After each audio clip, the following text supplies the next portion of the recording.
Knowledge weight സക്സസ്സിലേക്ക് ഏവർക്കും സ്വാഗതം. നമ്മളിന്ന് LGSന്റെ ക്വസ്റ്റ്യൻ പേപ്പറിൻ്റെ മൂന്നാമത്തെ ഭാഗത്തിലേക്ക് കടക്കുന്നു. 42ാമത്തെ ചോദ്യം. രാജ്യസഭയിലേക്ക് നാമനിർദ്ദേശം ചെയ്യപ്പെട്ട ആദ്യ Malayali. Option A Sardar KM Panikkar, option B G Sankara Kurup, option C Charles Dias. ശരിയായ ഉത്തരം ചാൾസ് ഡയസ്. 43ാമത്തെ ചോദ്യം. ഏത് മുൻ പ്രധാനമന്ത്രിയുടെ ജന്മദിനമാണ് ഗുഡ് ഗവേണൻസ് ദിനമായി ആചരിക്കുന്നത്?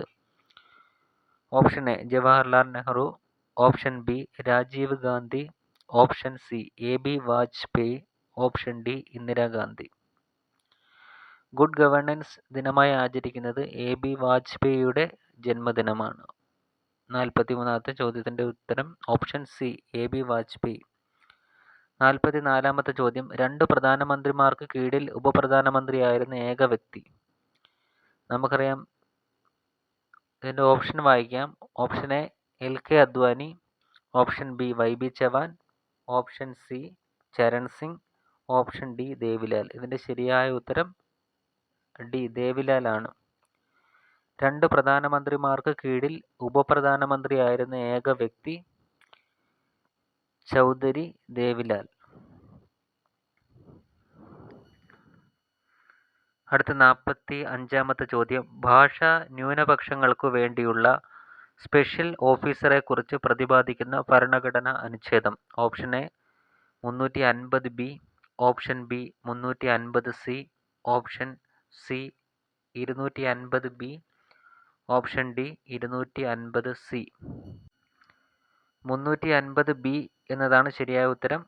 ഭാഷാ ന്യൂനപക്ഷങ്ങൾക്ക് വേണ്ടിയുള്ള സ്പെഷ്യൽ ഓഫീസറെക്കുറിച്ച് പ്രതിപാദിക്കുന്നത് ഭരണഘടനാ അനുച്ഛേദം 350B. 46ാമത്തെ ചോദ്യം. ലോക്പാലായി നിയമിക്കപ്പെടാൻ ആവശ്യമായ കുറഞ്ഞ പ്രായം.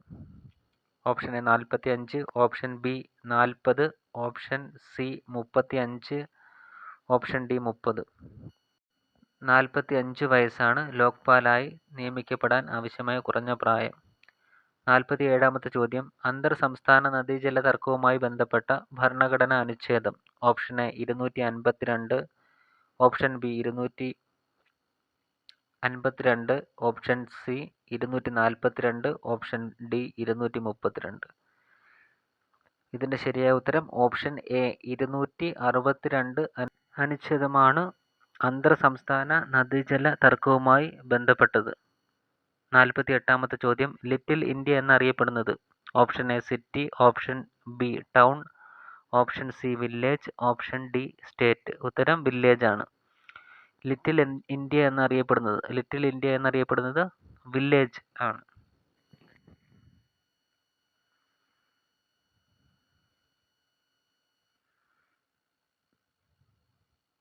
കൂട്ടുകാരെ, അടുത്ത ചോദ്യത്തിലേക്ക് കടക്കാം. 49. സംസ്ഥാനത്ത് പ്രസിഡന്റ് ഭരണം ഏർപ്പെടുത്തുന്നത് അംഗീകരിക്കുന്നത് ആര്? Option A parliament, option B Lok Sabha, option C Rajya Sabha, option D സംസ്ഥാന നിയമസഭ. സംസ്ഥാനത്ത് പ്രസിഡന്റ് ഭരണം ഏർപ്പെടുത്തുന്നത് അംഗീകരിക്കുന്നത് പാർലമെന്റ് ആണ്. therefore answer is option A. അടുത്ത ചോദ്യം. സ്പീക്കർ കാസ്റ്റിംഗ് വോട്ട് പ്രയോഗിക്കുന്നത് എപ്പോഴാണ്? ഓപ്ഷൻ എ പ്രതിപക്ഷത്തെ വെല്ലുവിളിക്കാൻ, ഓപ്ഷൻ ബി തൽസ്ഥിതി നിലനിർത്താൻ അഥവാ സ്റ്റാറ്റസ് കോ നിലനിർത്താൻ, ഓപ്ഷൻ സി സർക്കാരിനെ പരാജയപ്പെടുത്താൻ, ഓപ്ഷൻ ഡി പ്രധാനമന്ത്രിയുടെ അസാന്നിധ്യത്തിൽ. ശരിയായ ഉത്തരം തൽസ്ഥിതി നിലനിർത്തുന്നതിന് വേണ്ടിയാണ് സ്പീക്കർ കാസ്റ്റിംഗ് വോട്ട് പ്രയോഗിക്കുന്നത്. ഇതിൻ്റെ ഓപ്ഷൻ കൺഫ്യൂസിംഗ് ആണ്. ഓപ്ഷൻ ശ്രദ്ധിക്കുക.